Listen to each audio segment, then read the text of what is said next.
అక్షర జ్ఞానం ఉంటేగాని ఎందుకో పనికిరారు అన్న మాట అక్షరాల నిజం. చదువది ఎంత కలిగిన రసజ్ఞత ఇంచుక చాలకున్న నా చదువు అనుకుంటూనే నీ విజ్ఞానకనిని ఎవరూ దోచుకుని వెళ్ళలేరు అని పెద్దలు ఎందుకు అనేవాళ్ళో ఇప్పుడు అర్థమైంది. మహామహుల చరిత్రలు చదవకపోవచ్చు.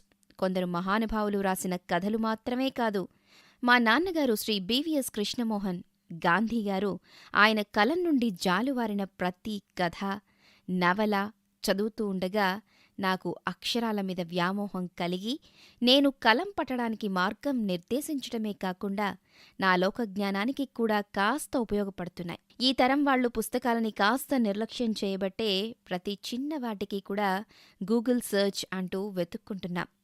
సంవత్సరానికి ఒక్కసారి మనకి ఎవరో గుర్తు చేస్తే గుర్తుకు వచ్చే వరల్డ్ బుక్ డే స్టేటస్లకి మాత్రమే పరిమితం కాకుండా మన పిల్లలకి కూడా సాహిత్యాభి